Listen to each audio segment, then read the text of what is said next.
2016ला मराठी इंडस्ट्रीला तब्बल 100 कोटी कमावणारा पहिला चित्रपट मिळाला, तो म्हणजे सैराट. आणि आता त्याच्या 10 वर्षांनंतर पुन्हा एकदा एक असाच चित्रपट येतोय ज्याचं बजेटच आहे 100 कोटी. आणि हा चित्रपट म्हणजे राजा शिवाजी. मंडळी, मराठी चित्रपटांचं साधारण बजेट काय असतं? साधारण 5 ते 7 कोटी, अगदीच कधीतरी 10 ते 12 कोटी. पण मराठी इंडस्ट्रीत तब्बल 100 कोटींचा सिनेमा करण्याचं धाडस करतोय आपला रितेश विलासराव देशमुख. तसं आजपर्यंत 100 कोटी रुपये कमावण्याची किमया एकट्या सैराटने करून दाखवलीच आहे. पण इतक्याच बजेटचा आणि त्यासोबतच तगड्या स्टार कास्टला घेऊन रितेशने बनवलाय राजा शिवाजी चित्रपट, जो येत्या 1 मेला थिएटर्समध्ये धडकणार आहे. रितेशचे आधीचे मराठी सिनेमे म्हणजेच लय भारी, माऊली आणि वेळ हे पैसा वसूल तर होतेच, त्यात छत्रपती शिवाजी महाराज यांच्यावर आधारित इतका भव्य दिव्य सिनेमा, ते सुद्धा मराठीत, सगळंच कसं जोमात सुरू आहे. पण राजा शिवाजी मधल्या एका गोष्टीची सगळ्यात जास्त चर्चा होतीये, ती म्हणजे या चित्रपटाची स्टारकास्ट. बॉलिवूडचे अनेक दिग्गज पहिल्यांदाच मराठीमध्ये डेब्यू करतायत. आता तसं आपल्या सगळ्यांनाच माहितीये की रितेश देशमुख या चित्रपटात शिवरायांची भूमिका साकारतोय. पण इतर ऍक्टर्स नेमकी कोणती ऐतिहासिक भूमिका साकारणार आहेत हे जाणून घ्यायचं असेल तर गाजावाजाला सबस्क्राईब करा आणि नवनवीन अपडेटसाठी बेल आयकॉन क्लिक करायला विसरू नका. पहिली गोष्ट राजा शिवाजी चित्रपटामध्ये दिसून येते की चित्रपटाचा कालखंड हा लखुजीराजे जाधव यांची हत्या ते शिवरायांनी केलेला अफजल खानाचा वध इथपर्यंत आहे. म्हणजे शिवजन्माच्या आधीपासून ते 1659 पर्यंत. आता या कालखंडात शिवकाळात अनेक ऐतिहासिक व्यक्तिमत्व घडली आहेत. सर्वप्रथम मासाहेब जिजाऊ यांचे वडील म्हणजेच लखुजीराजे यांची भूमिका महेश मांजरेकर साकारणार आहेत. तुम्ही टीझर मध्ये त्यांचा फर्स्ट लुक पाहिलाच असेल. लखुजीराजे हे सिंदखेड राजाचे जहागीरदार होते, तसंच दख्खन येथील महत्वाचे मराठा सरदार होते. देवगिरी किल्ल्यावर निजामाकडून दगाफटका करून त्यांची आणि त्यांच्या 2 पुत्रांची हत्या करण्यात आली होती. चित्रपटातील आणखी एक महत्त्वाचं पात्र म्हणजे छत्रपती शिवाजी महाराज यांचे वडील आणि दख्खन प्रांतातील महत्त्वाचे मराठा सरदार शहाजीराजे भोसले, जी भूमिका सचिन खेडेकर साकारतायत. हिंदवी स्वराज्याची संकल्पना सर्वात प्रथम शहाजीराजे यांनीच मांडली होती. यानंतर मासाहेब जिजाऊ यांची भूमिका साकारते अभिनेत्री भाग्यश्री पटवर्धन. शिवरायांना शस्त्र आणि शास्त्र यांचं शिक्षण देण्यात मासाहेबांनी महत्त्वाची भूमिका बजावली होती. आता आई आणि मुलगा यांच्यातील भावनिक नातं रितेश आणि भाग्यश्री पडद्यावर कसे उमटवतात हे चित्रपटातच पाहायला मिळेल. आता मगाशी सांगितल्याप्रमाणे हा चित्रपट अफजल खान वधाच्या प्रसंगापर्यंत आहे, तर क्रूर अफजल खान दाखवणं साहजिकच आहे. आणि ही भूमिका साकारतोय संजू बाबा म्हणजेच संजय दत्त. त्याचा हा पहिलाच मराठी चित्रपट आहे ज्यात इतका महत्त्वाचा रोल संजय दत्तला मिळालाय. अफजल खानाची ती क्रूरता संजय दत्तच्या चेहऱ्यावर टीझर मध्ये झळकते, म्हणजे मूवी मध्ये तो काय राडा घालेल विचारच करा. आणखी एक बॉलिवूडचा तगडा अभिनेता, एक ग्रेट भूमिका साकारणार आहे, तो म्हणजे अभिषेक बच्चन. अभिषेक आणि रितेश दोघेही जुने मित्र आणि मैत्री खातर त्यानेही मराठी इंडस्ट्रीत पाऊल ठेवलं आणि तो साकारतोय शिवरायांचे थोरले बंधू संभाजी शहाजीराजे भोसले यांची भूमिका. शिवराय आणि संभाजी दोघेही बंडखोर होते.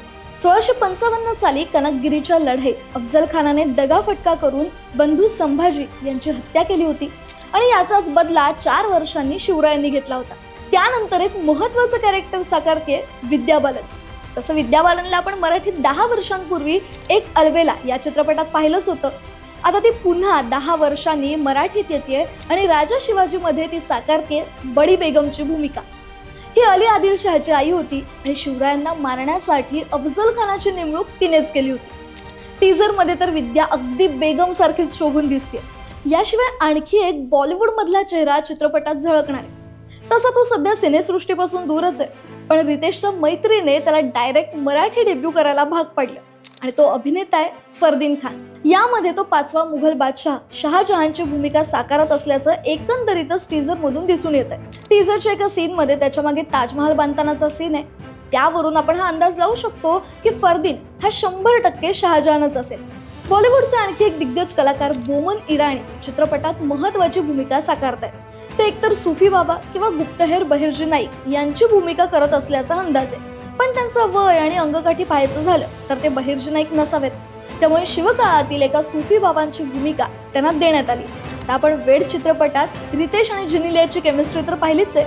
आता पुन्हा एकदा ही धमाकेदार जोडी आपल्याला पाहायला मिळणार आहे. जेनेलिया ही चित्रपटाची प्रोड्युसर तर आहेच, पण यासोबतच ते चित्रपटात शिवरायांच्या प्रथम पत्नी सईबाई राणी सरकार यांची भूमिका साकारणार आहे. शिवरायांचा भावनिकरित्या सांभाळ करणाऱ्या आणि शंभूराजेंच्या मातोश्री या दोन्ही भूमिका जेनेलिया कशी उमटवते हे आता 1 मेलाच पाहायला मिळेल. आपल्या मराठीतला आणखी एक जबरदस्त अभिनेता जितेंद्र जोशी हा राजा शिवाजीमध्ये महत्त्वाची भूमिका साकारतो. टीझर मधला त्याचा वेश पाहिला तर तो मोरोपंत पिंगळे यांच्यासारखाच भासतोय. पण काही सोर्सेसनुसार जितेंद्र हा शिवरायांचे वकील पंताजी गोपीनाथ बोकील यांची भूमिका साकारतोय. अफजल खानाच्या भेटीवेळचे सगळे पत्रव्यवहार, अफजल खानाला जाळ्यात अडकवणं अशी कामं मुत्सुद्दी पंताजी यांनीच केली होती. हे शिवरायांचे विश्वासू होते, त्यामुळे जितेंद्र नक्कीच हा रोल सुंदररित्या सादर करेल यात काही शंकाच नाही. या चित्रपटात आणखी एक लेखक, दिग्दर्शक आणि अभिनेते दिसणार आहेत, ते म्हणजे अमोल गुप्ते. यामध्ये ते निजामशहाची भूमिका साकारत असल्याचं सांगितलं जात आहे, पण याबद्दल अजून फार माहिती उघड झालेली नाही. बॉलिवूडचा आणखी एक दिग्गज राजा शिवाजीमध्ये दिसणार आहे, तो आहे मेगा स्टार भाईजान सलमान खान. तसं त्याने आधी 1-2 मराठी चित्रपटांमध्ये काम केलं होतं. दोन्ही रितेशचे चित्रपट होते. आता राजा शिवाजीमध्ये सलमान हा शिवरायांचे अंगरक्षक जीवा महाला यांची भूमिका साकारतोय.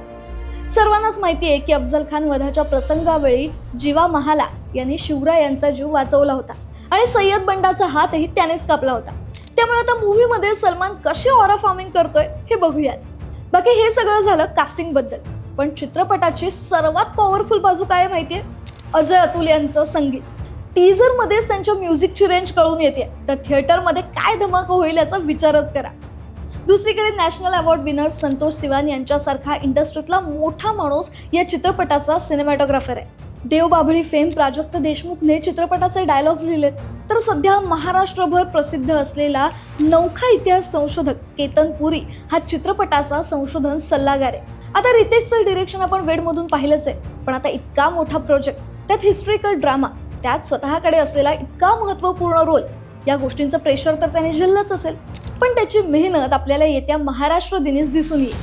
टीझर रिलीज झाल्यानंतर अनेकांनी त्याच्या भूमिकेवर नाराजी व्यक्त केली आहे. त्याचा आवाज आणि त्याची चेहरापट्टी महाराजांशी मिळत नाही असं अनेक नेटकरी म्हणाले होते.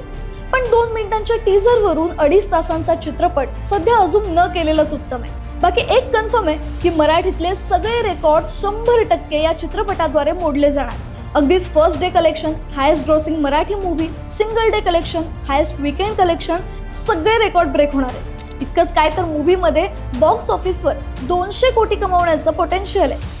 त्यामुळे आता 1 मेलाच बघूया की छत्रपती शिवाजी महाराजांवर आधारित असलेला आजपर्यंतचा सर्वात मोठा चित्रपट नेमकी काय जादू करतो. तुम्हाला ही माहिती कशी वाटली आम्हाला कमेंट करून नक्की सांगा. आणि अशाच इंटरेस्टिंग गोष्टी जाणून घेण्यासाठी गाजा वाजाला लाईक, शेअर, फॉलो आणि सबस्क्राईब करायला विसरू नका.